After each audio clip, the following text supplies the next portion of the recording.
성경을 읽다 보면 민망한 사례들이 나올 때가 있습니다.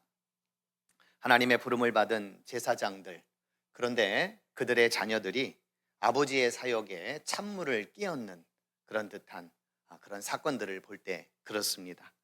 저희 아버지께서도 목회를 하시면서 저를 많이 조심시켰던 기억이 납니다.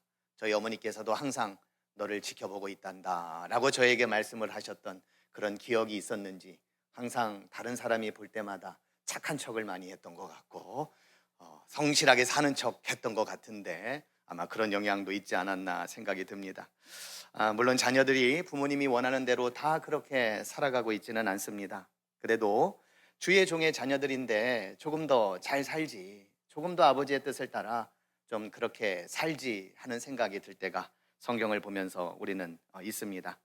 대표적인 예를 보면 엘리 제사장의 두 아들이었던 홈니와 비느하스가 있습니다. 이들은 행실이 나빴고요. 그리고 여호와를 알지 못하고 또 제사장의 직분을 이용해서 또 재물을 탐했던 그런 사람이었습니다. 그리고 하나님께 예배를 드리는 그것을 굉장히 멸시했었던 그런 자들이기도 했습니다. 그래서 결국 하나님께로부터 심판을 받게 되었습니다. 사무엘의 두 아들도 있습니다. 요엘과 아비야라고 하는 두 아들이었는데요. 사무엘이 늙어서 그 직을 수행하지 못했을 때에 이 아들들이 이제 사사로서 일을 담당했습니다. 그러나 그들은 성경에 보면 아버지의 정직한 길을 따르지 않았다. 그리고 뇌물을 받았고 또 판결을 굽게 하는 부정을 저지를 때도 있었다라고 성경은 증언하고 있습니다.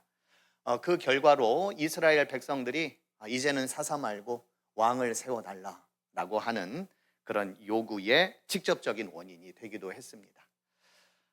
엘리나 사무엘 모두 괜찮은 제사장들이었습니다. 훌륭한 그리고 리더였고 제사장이었습니다.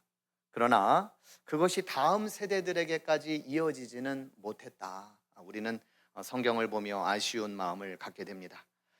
그리고 오늘 본문에 나오는 아론의 두 아들이 또 그렇습니다. 나답과 아비후라고 하는 아들인데요. 이들은 성경에 보니까 하나님께서 명령하시지 않은 다른 불을 담아 분향했다. 그래서 죽음을 당한 것으로 성경은 증언하고 있습니다. 제사장 제도가 시행이 된 지 불과 얼마 되지 않았습니다. 그래서 시행착오는 있을 수밖에 없는 그러한 상황일 텐데 그럼에도 불구하고 이 두 아들이 가차없이 죽임을 당하고 말았습니다. 아론의 입장에서는 하나님께서 이러시려고 나를 제사장으로 삼으셨을까 하는 의구심이 들 수도 있었을 겁니다. 그러면서 옛날을 떠올렸는지도 모르겠어요. 그 옛날 금송아지를 만들어서 또 금송아지를 만드는 데 있어서 또 내가 앞장섰기 때문에 이제 와서 이런 벌을 받는가 하는 생각이 들었을지도 모르겠습니다. 그러나 성경은 그렇다라고 말하지 않고요. 하나님께서 복수심에 가득해서 두 아들을 죽였다 이런 것도 아닙니다. 단지 두 아들이 하나님께서 명령하시지 않은 불을 다른 불을 담아 여호와 앞에 분향했기 때문이다라고 말씀을 하고 있습니다. 어디 무서워서 제사장 노릇을 할 수 있겠습니까? 그런데 곰곰이 생각해 보면 제사장의 직이라고 하는 것은 두렵고 떨리는 일입니다. 제가 새벽 예배 때 말씀을 드린 바도 있지만 제사장의 직무에 대해서 또 말씀을 드리면서 제사장은 누구보다도 절제하는 마음이 있어야 되었고 또 근신하는 마음이 있어야 했다. 그리고 어떤 일을 감당하는 데 있어서 대충 아무렇게나 하는 것이 아니라 무거운 책임감, 막중한 책임감을 가지고 또 일을 하는 사람이 제사장이었다고 말씀드렸습니다. 그리고 거룩하신 하나님 앞에서 무엇이 거룩한 삶이고 또 무엇이 불의하지 않은 삶인지를 늘 분별해야만 했었던 사람, 바로 제사장이었습니다. 그러기에 이 제사장은 누구보다도 하나님의 율법의 말씀을 잘 알아야 됐고 또 그 말씀을 또 잘 가르쳐야만 했었던 그런 사람들이었죠. 이 직은 대충 아무렇게나 흉내를 낸다고 해서 할 수 있는 일이 아니었습니다. 그래서 레위기 말씀을 읽다 보면 매 장마다 첫 문구가 이렇게 시작을 하죠. 여호와께서 모세에게 혹은 여호와께서 모세와 아론에게 이르시되라고 하는 말씀으로 이제 시작이 되는 것을 보게 됩니다. 말씀이 계속해서 반복되어지고 있고요. 또 말씀이 계속해서 모세와 아론에게 주어지고 있는 것을 우리는 보게 됩니다. 하나님께서 말씀해 주시지 않으면, 하나님의 말씀을 듣지 않으면 안 된다. 우리 인간은 안 된다. 너희 인간들은 안 된다라고 하는 것을 성경이 강조하듯 그 말씀을 계속해서 싣고 있습니다. 그런데 오늘 본문에 보면은, 오늘 본문에는 그러한 내용이 나오지는 않습니다. 10장의 시작은 이렇게 시작을 하죠. 아론의 아들 나답과 아비후가 각기 향로를 가져다가 여호와께서 명령하시지 아니하신 다른 불을 담아 여호와 앞에 분향하였다라고 대뜸 말하고 있습니다. 그동안에는 하나님이 모세와 아론에게 말씀으로 이르시되라고 시작을 했는데, 오늘은 바로 아론의 아들 나답과 아비후가 이런 톤으로 마치 이야기를 하면서 이 두 아들을 고발하고 있는 듯한 그런 어떤 느낌을 우리가 받게 되는 겁니다. 하나님의 말씀을 제쳐두었다. 아니면은 하나님의 말씀을 들으려고 하는 의지나 노력도 없었다. 하나님의 말씀을 무시했다라고 말하는 것처럼 오늘 본문은 그렇게 시작을 하고 있습니다. 그렇다면 두 아들의 잘못은 무엇일까? 두 아들의 잘못은 무엇일까? 방금 말씀드렸던 것처럼 하나님의 말씀을 무시해서 그런 걸까? 성경에 보면은 하나님이 명령하시지 않은 다른 불을 갖다 썼기 때문에 죽임을 당했다라고 말을 하고 있는데, 여기서 다른 불이라고 하는 것은 도대체 무엇을 의미하는 걸까? 그 말씀을 오늘 함께 나누려고 합니다. 나답과 아비후의 등장은 이번이 처음이 아닙니다. 우리가 전에 읽었던 출애굽기 24장에 보면 이 두 사람의 이름이 언급이 되는데요. 하나님께서 이스라엘과 언약을 맺을 때에 모세도 부르고 또 아론도 부릅니다. 그런데 나답과 아비후 이름을 거론하면서 이 두 아들도 이제 하나님께서 불러요. 그리고 이스라엘 70인의 장로들과 함께 이제 언약을 맺으러 이제 시내산으로 올라가는 데 있어서 이 두 아들도 함께 이제 등장을 하고 같이 갑니다. 역사적인 현장에 이 두 아들이 있었다라고 하는 것은 이 두 사람의 역할, 혹은 이 두 사람이 처음부터 굉장히 중요한 인물이었음을 우리는 또한 볼 수가 있습니다. 또한 이 두 사람은 출애굽기 28장에 가면 제사장을 위임하는 위임식이 나오는데요. 이제 제사장이 된 그들은 매일 아침마다 성소에 들어가서 분향단의 향을 살라야 했고, 또 정해진 향을 꼭 꼬박꼬박 이렇게 피워야 했습니다. 그리고 다른 향을 사르지 말아라 라고 하는 그런 명령을 받았고, 또 그것을 매일같이 수행해야만 했었던 그런 사람이었습니다. 제사장으로서 막중한 책임감과 또 무거운 사명감을 매일같이 해야만 하는 그러한 사람이었다. 레위기 9장에 보면은요, 역사적인 첫 제사를 이제 아론이 드리게 됩니다. 그때 어떠한 일들이 일어났냐면, 성경에 보니까 9장 24절인데요. 불이 여호와 앞에서 나와 제단 위에 번제물과 기름을 살랐고 온 백성이 이를 보고 소리 지르며 엎드렸더라 라고 성경은 증언하고 있습니다. 굉장히 이 장면을 보면 영광스러운 그런 장면을 우리가 볼 수 있고요. 그리고 하나님의 거룩하심, 또 하나님의 영광이 드러나는 그러한 장면입니다. 무엇보다도 성경은 불이라고 하는 것이 여호와 앞에서 나왔다라고 이렇게 말씀을 하시면서 마치 영원토록 꺼지지 않을 이 불에 대해서 강조를 하고 있는데, 여기서 불은 하나님의 강력한 임재를 상징한다. 불이 그곳에 임했다라고 하는 것은 하나님의 강력한 임재를 의미한다라고 하는 거죠. 자, 그런데 이런 영광스럽고 거룩하신 하나님의 임재 앞에서 나답과 아비후는 여호와 앞에서 나온 불이 아니라 다른 불을 담아 분향했다라고 성경은 말을 하고 있습니다. 이 불은 하나님께서 명령하지 아니한 그러한 불이었습니다. 그렇다면은 나답과 아비후는 하나님께서 내려주시는 그 불을 어떻게 해야만 했었던 걸까? 이 두 사람은 그 상황 속에서 어떠한 일을 해야 과연 맞는 것이었을까? 하나님의 불이, 하나님의 임재가 임할 때까지 계속해서 기다려야만 하는 걸까라는 생각을 우리가 갖게 되는데요. 본문을 자세히 읽어보면 나답과 아비후 이 두 사람이 불과 불 사이에 있음을 우리가 또 알 수 있습니다. 첫 번째 불은 하나님 앞에서 나온 불이라면, 두 번째 불은 같은 불이지만 이들을 심판한 불이었습니다. 말하자면 이 두 사람은 불과 불 사이에 있었다. 하나는 하나님의 영광스럽고 거룩한 임재를 상징하고 있다면 다른 하나는 심판의 불입니다. 이 둘은 다른 것이 아니라 같은 하나님께로부터 나온 하나이었습니다. 제사장으로서 나답과 아비후는 하나님의 영광과 거룩함 앞에 서야만 하는 존재들이었다.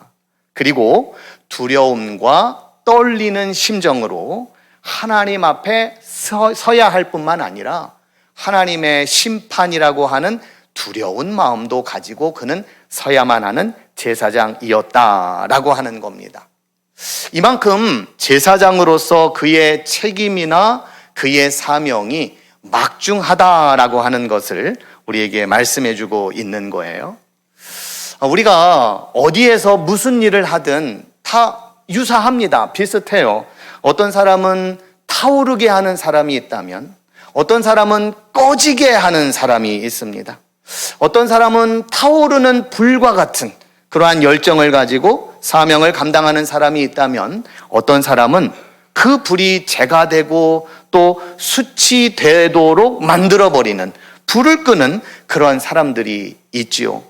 제사장으로서 이 두 사람은 불과 불 사이에서 두려움과 경외심을 가지고 살아가야 할 뿐만 아니라 그 불이 꺼지지 않는 불이 되도록 해야만 했다면 이 두 사람은 그 역할을 제대로 감당하지 못했다라고 하는 겁니다.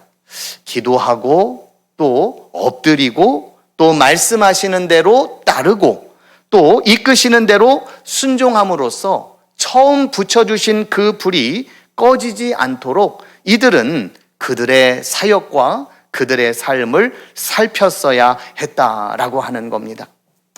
물론 사람이 이렇게 해라 저렇게 하라 한다고 해서 하나님이 그것대로 움직이시는 분은 아닙니다. 그러나 불이 임할 때까지, 하나님의 임재가 임할 때까지, 그리고 하나님의 말씀이 이루어질 때까지 제사장으로서의 사명과 몫을 감당해야 하는 무거운 책임감이 그들 가운데에 있었는데 그들은 그 사명을 제대로 감당하지 못했다라고 하는 겁니다. 나답과 아비후가 가지고 온 다른 불, 이 다른 불은 어떤 면에서는 하나님을 고려하지 않은 그러한 불이었다라고 하는 겁니다. 우리 개인의 삶도 그렇고요. 또 우리 가족도 마찬가지고 또 우리 공동체도 그렇습니다. 더 나아가서 이 나라와 이 민족을 볼 때에 우리가 하나님을 고려하지 않고 그리고 우리가 하나님의 뜻을 고려하지 않는다면 싸움이 벌어지고 또 다툼만이 발생할 것입니다. 양심도 도덕도 없는 무의미한 삶이 펼쳐질 것입니다. 이러한 삶 속에는 하나님의 명예도 그리고 하나님의 이름도 드러내지 못하는 그러한 삶이 될 수밖에 없다라고 하는 겁니다.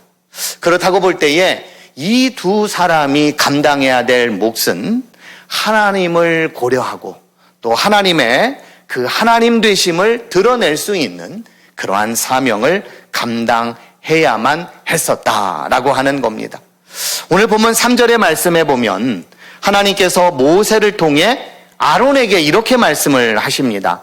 나는 나를 가까이 하는 자 중에서 내 거룩함을 나타내겠고 온 백성 앞에서 내 영광을 나타내리라 라고 말씀을 하고 있습니다.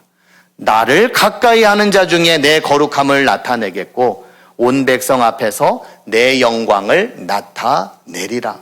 이 두 사람이 다른 불을 가지고 왔다라고 하는 것은 그저 우리가 파이어, 그 불의 의미라기보다는 하나님과 가까이 하는 존재, 하나님의 거룩함 앞에 선 존재, 그렇게 함으로써 하나님의 거룩함과 그 영광이 드러내게끔 하는 그러한 사명이 그들에게는 있었다라고 하는 거예요.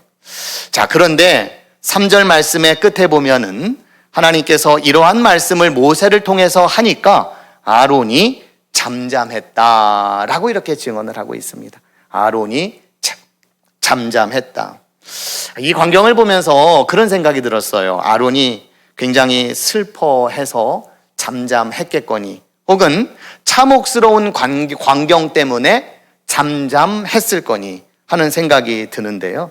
그런데 무엇보다도 아론이 잠잠할 수밖에 없었던 것은 그의 지난날 하나님의 영광을 가렸던 금송아지 사건으로 인하여 더 잠잠하지 않을 수 없었던 것은 아니었을까라고 하는 거예요.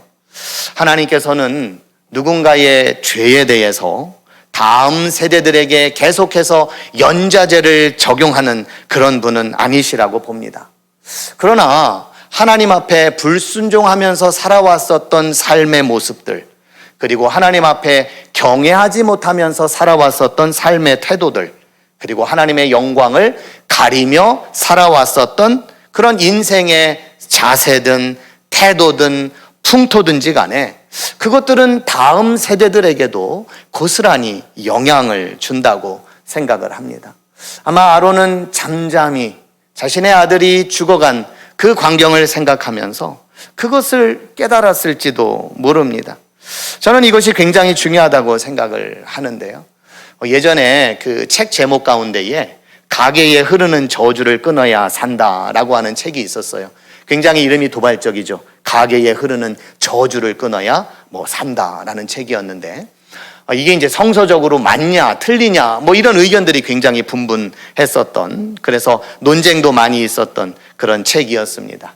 그런데 저는 어떤 무속적인 의미에서 가게에 흐르는 저주를 끊어야 한다라고 하는 그런 차원이라기보다는 신앙인으로서 우리의 태도나 또 우리의 자세나 우리의 삶의 모습이 자녀들에게 고스란히 영향을 주고 또 물이 들게끔 하고, 그리고 그들의 삶에 크게 작용한다라고 하는 것을 또 저는 또 생각을 해 보았습니다. 그러면서 신앙적으로나 또 삶에 있어서 우리가 얼마나 중요한 위치 가운데에 놓여 있는가를 우리는 늘 생각하며 경각심을 가지고 살아가야 한다라고 하는 것을 오늘 이 두 친구의 어떤 죽음을 우리가 목도하면서 또 생각해보는 그런 대목이라 할 수 있겠습니다. 오늘 본문 다음에 이어지는 내용을 보면 제사장이 회막에 들어갈 때의 규례에 대해서 나옵니다. 그런데 중요한 것은 뭐냐면 이 제사장이 회막에 들어간 이후보다는 그 전에, 들어가기 전에 모습에 대해서 강조를 하고 있다라고 하는 거예요.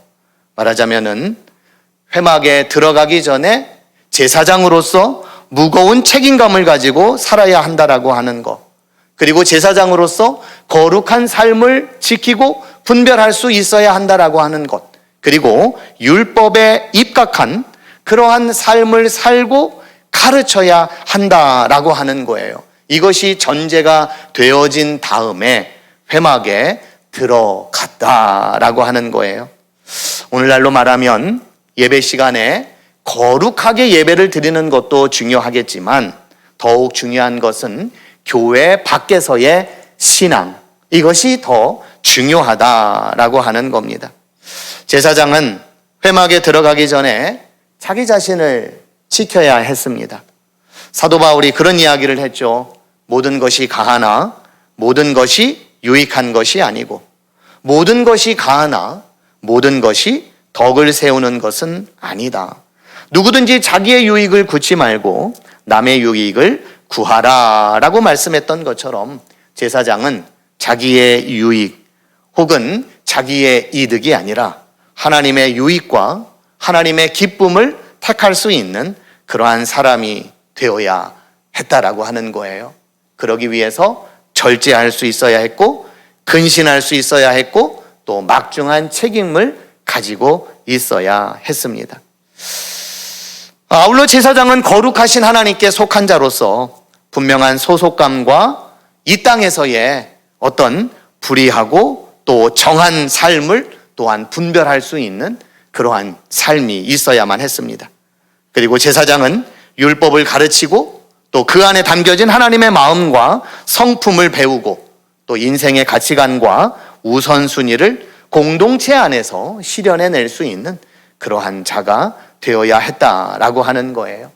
그렇게 함으로써 이스라엘 백성들로 하여금 하나님의 도구가 되는 일에 제사장이 사용이 되었다라고 하는 겁니다. 나답과 아비후는 백성들을 대표로 하는 제사장이었습니다. 그리고 하나님과 백성 사이에 가교 역할을 해야만 하는 그런 사람들이었습니다. 그러나 그들은 하나님께서 제정하신 것, 하나님께서 말씀하신 것에 대해서 소홀히 다루었습니다. 하나님의 거룩하심과 영광을 드러내기 위한 그런 애씀이나 노력이 아니라 의도적으로 경시하고 있는 그들의 모습을 우리가 보게 된다라고 하는 거죠. 예수님께서 우리에게 이런 말씀을 하셨습니다. 나를 따라오려거든 자기를 부인하고 십자가를 짊어지라. 십자가는 결코 가볍지가 않습니다.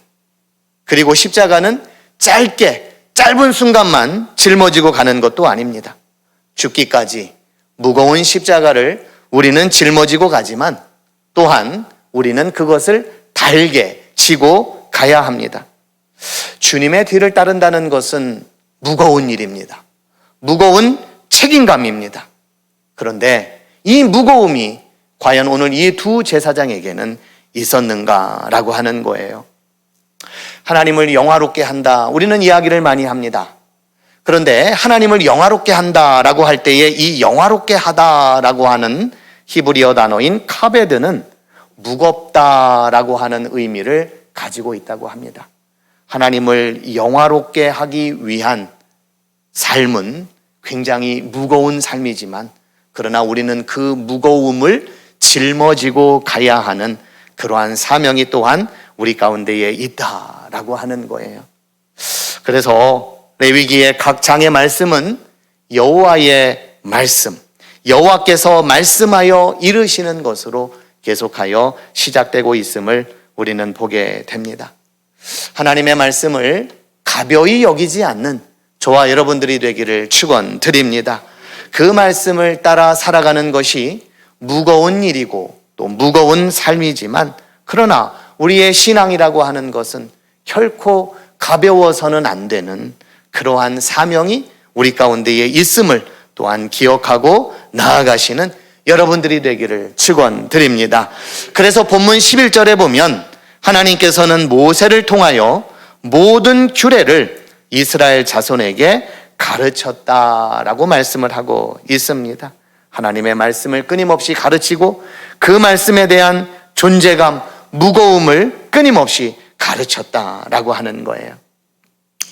끝으로 저는 이 사건을 보면서 하나님께서는 당신의 거룩하심을 자신이 택함받은 백성을 통하여 드러내기를 원하신다라고 하는 것을 우리는 기억해야 할 것입니다. 에스겔 20장 41절에 보면 이런 말씀이 나옵니다. 내가 너희를 인도하여 여러 나라 가운데에서 나오게 하고 너희가 흩어진 여러 민족 가운데에서 모아낼 때에 내가 너희를 향기로 받고 내가 또 너희로 말미암아 내 거룩함을 여러 나라의 목전에서 나타낼 것이다 라고 말씀을 하고 있습니다. 하나님의 거룩하심은 누가 나타내냐면 너희를 통하여, 택함받은 우리를 통하여 하나님의 거룩하심을 드러낼 것이다 라고 하는 것이 하나님의 의도이고 우리의 사명이다 라고 하는 겁니다. 그러나 하나님의 거룩하심을 우리가 드러내지 못할 때가 얼마나 많이 있습니까? 나답과 아비후가 다른 불을 가지고 사용했다라고 하는 것은 하나님의 거룩하심을 드러내도록 하나님께서는 말씀해 주셨는데 그 말씀을 믿지 않았던 그러한 모습과 동일하다. 어쩌면 하나님의 말씀을 믿기보다는 내 수단이나 내 방법만을 강구했었던 인간의 연약한 모습이다 라고 우리는 볼 수 있겠습니다. 하나님을 의지하지 못하고 또한 내 한계에 빠져 생각한다는 것이 고작 하나님의 뜻을 내 것으로, 나의 것으로 취급하고 결정하고 결단했던 것이 바로 이 두 사람의 모습이었다라고 하는 겁니다. 여호와의 불이 하나님의 강력한 임재를 상징한다면 다른 불은 하나님 없이 내가 무언가를 해보겠다라고 하는 그런 무모한 도전이고, 그리고 이것은 불신앙인 것입니다. 민수기 20장 12절과 13절에 보면 이스라엘 백성들이 물이 없자 이제 불만을 토로합니다. 그래서 모세와 함께 싸우게 됩니다. 모세와 아론이 이 상황에 대해서 너무 답답하고 그리고 지쳤는지 그들이 이렇게 하나님 앞에 이야기를 하는 거예요. 우리가 이 바위에서 당신들이 마실 물을 나오게 하리요라고 하면서 불신앙의 모습을 이 모세가 이 순간에 보이게 됩니다. 그런데 하나님께서는 지팡이로 반석을 쳐서 물이 솟아오르게 하는 그러한 기적을 베풀어 줍니다. 이 광경을 하나님이 쭉 지켜보면서 이런 이야기를 하셨어요. 너희는 이스라엘 자손이 보는 앞에서 나의 거룩함을 나타낼 만큼 나를 신뢰하지 않았다. 그래서 아론은 물론이거니와 모세 역시도 가나안에 들어가지 못하는 그러한 일이 벌어지게 되는데, 그 결정적인 이유가 나의 거룩함을 나타낼 만큼 나를 신뢰하지 않았다라고 하는 겁니다. 오늘 두 제사장의 결정적인 잘못이 있다면 이들은 제사장으로서 하나님의 거룩하심을 드러내야 할 사명이 있을 뿐더러 그 거룩함을 드러내도록 내가 너희를 택했고 내가 너희를 사용하겠다라고 말씀을 주셨음에도 불구하고 이들은 하나님의 말씀조차 신뢰하지 못하였다라고 하는 겁니다. 다른 불을 사용함으로써 하나님 없이 해보겠다, 하나님 없이 내가 살아보겠다라고 하는 무모한 도전과 불신앙을 그들이 보여주었다라고 하는 겁니다. 나답과 아비후는 여호와의 불을 신뢰하지 않았습니다. 그럼으로써 거룩하신 하나님을 드러내지 못하고 꺼져가는 불로 만들어 버렸습니다. 일전에 어느 분께서 이런 이야기를 하신 적이 있었어요. 우리 신앙인의 선배들 가운데에 감옥에 들어가신 분들이 성경을 읽으면서 가장 간절하게 찾았던 단어가 무엇인지 아냐? 불이었다고 이야기를 했었습니다. 불이었다, 불.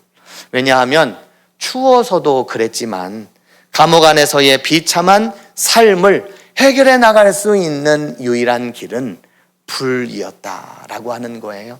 하나님께서 그 불을 지펴주시지 않으면, 하나님께서 그 불을 계속해서 살려주시지 않으면 내가 그러한 상황 속에서 살아낼 방법이 없다라고 하는 거예요. 여호와의 불은 하나님의 강력한 임재하심입니다. 하나님의 임재 없이는 우리가 살아갈 수 없음을 우리는 고백해야 할 것이고, 우리는 하나님 앞에 서지 않고서는 우리는 우리의 삶을 제대로 살아낼 재간이 없는 그러한 연약한 인간입니다. 그러나 우리는 하나님의 불이 아니라 내가 원하는, 또 내가 하고자 하는 그러한 삶을 택하고 원할 때도 우리에게는 있습니다. 그러나 오늘 말씀을 통해 하나님의 불이 우리 가운데에 꺼지지 않고 하나님의 임재가 우리 가운데에 늘 거하는 그러한 삶이 되기를 주님의 이름으로 간절히 축원드립니다.